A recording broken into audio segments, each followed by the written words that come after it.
Welcome to a very special episode of Café 21. Sitting in the hot seat today, we basically have the inspiration for this series here at STGC. We have former England international football player and now SportsTech's Global Conference Ambassador, Les Ferdinand. How are you, Les? I'm very well, thanks. Yourself? Not too bad, Les. Cheers. So obviously you had a fantastic playing career. You played for the likes of QPR, Tottenham. You had a fantastic couple of seasons with Newcastle up in the northeast, and you even managed to represent your country in your playing days. But throughout all that, you're known as a prolific striker in the box. What is your favourite goal from your playing career? Cool. That's whenever someone asks me that question, I always kind of like have to think. And there's a couple that stand out, but for kind of like different reasons. I mean, when I was at QPR, I scored. I like to call it a 30-yarder. Some people call it 25 yards. But like when I was I scored a 30-yarder against Man United, and kind of like the reason why I like the goal, not that I hit it from outside the box and it went in. It was just that me and Paul Ince, who were good mates at the time, were bantering each other on the pitch all the time, and he was saying, "Whenever you get the ball, I'm going to smash you." And it was him that came to tackle me, and I managed to turn him, and I smashed the ball in the back of the net, and I went to him, "You might want to go and get that afterwards." You know what I mean? So that always sticks in my mind. But one of the goals that it probably weren't the greatest goal I ever scored in my career, but at the time, it just meant I realised what it meant was when I scored my first goal for Newcastle. I scored on the first day of the season, my first game, first day of the Premier League season, and we were winning. We were playing Coventry. We were winning 2-1, I think it was at the time, and I scored the third goal. And as I scored it, the whole stadium, and when I look back at pictures of it, the whole stadium went up in raptures. And it was only then I really, really realised what the number 9 scoring for Newcastle meant.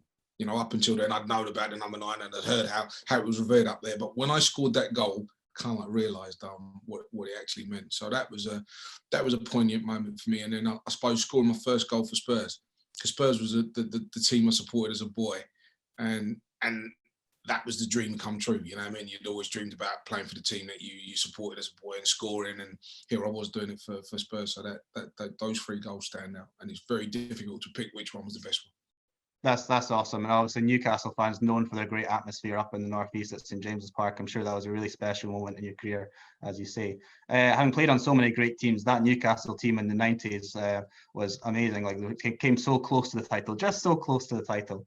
But and also having represented your country and played for Spurs, as you say, just give me some of the great players you played for. Who do you think is the best player you ever teamed up with? Wow. Again, I was really fortunate to play with some outstanding footballers. You know, when I was at QPR, we had a young guy, and not a lot of people remember him, but a guy called Roy Wegley, who technically was arguably one of the best players I played with. You know, I remember him scoring a goal one day when I was at QPR. He scored goal of the season at Leeds, and he beat about 6-7 players and slotted them back in it. Technically, he was excellent. But if I had to choose one domestic player that I felt stood out better than anybody, it would probably be David Ginola. I think in his first year at Newcastle, I always remember Keegan saying, I bought him and I bought you to make sure you supply crosses for him. And him and Keith Gillespie were absolutely outstanding in terms of supplying crosses for me. But just the way in which he played football, and he was graceful. Sometimes you just stood back and went, give the ball to David. Keep giving the ball to David, and he'll make something happen. And inevitably he did. So I think domestically he was probably the best player I played with throughout my career. And like, you know, I played with Peter Beardsley, like Teddy Sheringham, Ian Wright, you know, Paul Ince, to name but a few, and they were all outstanding. Again, for me as a player, Ray Wilkins was brilliant for me. The late Ray Wilkins was great.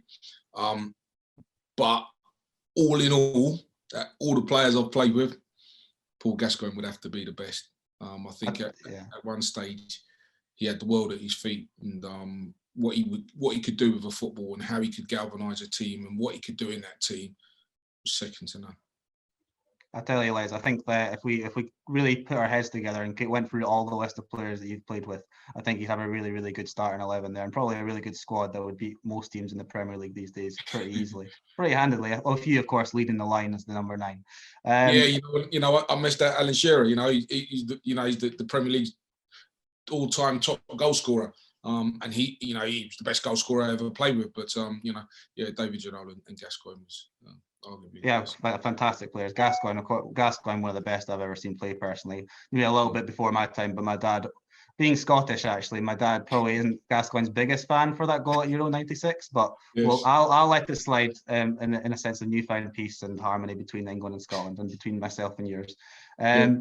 But over the years, of course, you must have great dedication and passion to the sport to be able to reach the very top of the game that you managed to achieve. What really got you out of bed in the morning to be able to go on those early morning runs? What drives you to become the player you did and reach the height that you made? I got into saying, I wanted to be the best I could possibly be at it, and that's what got me out of bed. The fact that probably training got me out of bed, that I had to be there. If I wasn't there, I was going to get fined. Yeah, early mornings with Kevin Keegan being your manager, I'm sure you didn't want him knocking down your door. Exactly. So I think the getting there wasn't a problem. I think it was the staying after that helped me, because when everybody was sort of like getting ready to go home, they finished their day's training, I was behind, and I was working on things that I needed to work on. I felt I needed to work on to make myself better. I still believe that I left some things on the drawing room table. I still think I could have been a better player than I was, but I enjoyed my career and I gave it a good go. But yeah, I think it was the dedication to being there later than everybody else. And it wasn't a thing where I said I have to be here longer than everybody else. I just worked on the things that I needed to work on. I remember when coming into the game at QPR, I remember one of the coaches saying something about young black kids don't head the ball. Young black boys don't head the ball. So we'd done this heading practice at the time, and I thought, I'm going to prove you wrong. So I was out there every day. I was like, and they're talking about concussion in football now, and I hope I don't pay the price of that. But no, I was out there every day. 20 balls from this side, 20 balls from that side, working on my heading until I got to a place where people now talk about, me as someone that could head the ball in the Premier League. Clearly from your goal scoring record, the extra training and the dedication works, because like I say, one of the most prolific players in the box I've seen play, a really good goal scoring record for your club and country. Of course, now following your playing days, you've transitioned into the role as director of football at QPR. Very different role, but still managed to be involved in football, which I'm sure you're happy to still be involved in football. What kind of transferable skills have you taken from your playing days now into the boardroom at QPR? Do you think there's any connection? Yeah, I think more than anything was probably, I'd like to think people saw me as an honest player. I gave my all. Sometimes I didn't play well, but I like to think I gave my all in every game that I went into. And I think that's what I've done. That's what I've transferred into the boardroom, was to be totally honest and give my all. I've gone into a new environment where I'm learning new skills, where I'm having to understand new skills, but I am giving it my all. And if I fail, I'll fail because it hasn't quite worked out. I won't fail because of a lack of trying to be the best I could possibly be in a different role and in a different industry. Yeah, I think a really good lesson for our viewers there is, if you are up and coming in the sport or in any walk of life, is don't be scared of failure. Would you agree with that? I think that's 100%. I've gone into a new environment. I've gone into something that I knew about the football side of it, but the financial side of it, the way football clubs run, I had no clue, because as a player, you're quite selfish, and all you're worried about is making sure that you're prepared to help your teammates on a Saturday. All the rest of the running of the football club, you never get yourself embroiled in. So I was going in and having to learn new skills. And as I said, at times I may fail, but I will try and keep trying again, because as a player, I failed in front of goal at times. Didn't score every single chance I had. but I had to put myself back there in that position again to make sure I tried to score the next one. And if that failed, I tried to score the one after that. And eventually it came off. And eventually you had yourself a hat trick quite Exactly. easily. Now, of course, in your role, QPR, from your playing days and now your role as director of football, you know, at heart, they are a community club down there in London. They really, the charity organisations being involved in different charities and organisation work, charitable work, sorry. Really important to you guys. How important is it to constantly challenge yourselves at the club to lead by example when it comes to charity work, inclusiveness in the workplace, and continuing QPR's long history of being a community club? You know, we've always been a community club. I don't think we try to prove anybody wrong. I don't think we try to do anything better than anybody else.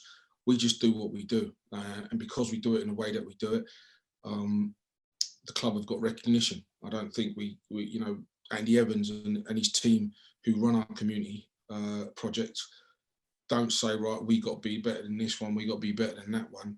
I just think it's part of our club's heritage in terms of what we do in the community.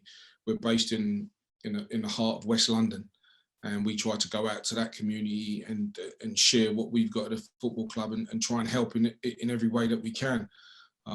Obviously, it was highlighted with the Grenfell disaster that happened a couple of years ago.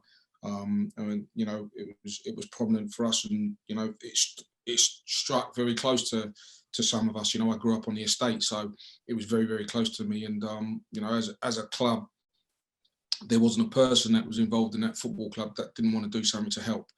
And that would be the same for virtually all the projects in and around Shepherd's Bush. Wherever we can help, we try to do it, and we don't do it for any recognitions, for any accolades. We just do it because that's what our club is. Yeah, I think that's a fantastic attitude. No reason to seek the limelight when it's already so richly deserved for all the work you guys do in the community.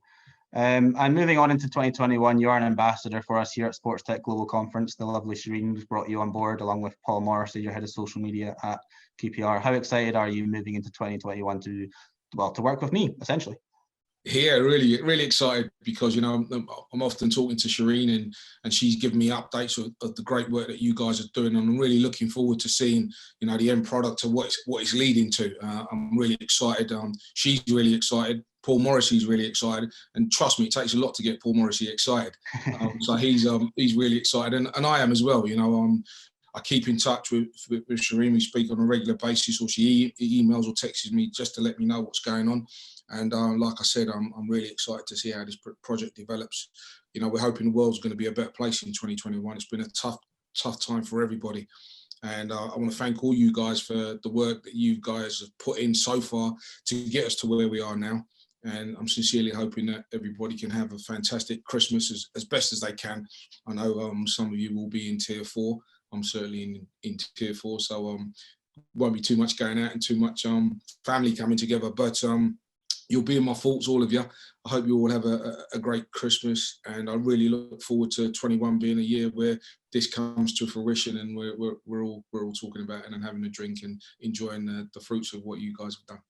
Yeah, you're excited. I'm excited. We're all excited. And on behalf of the team, thank you for being such a fantastic ambassador and really throwing yourself into this project. And we'll see more from you in 2021. I'd like to personally thank you for your time today, Les. You really are an inspiration and a role model for many up and down the country, not only as a football player, but for the example you set off the field as well. All going to plan. We'll see you in the new year. And here's to making STGC a success for 2021 and beyond.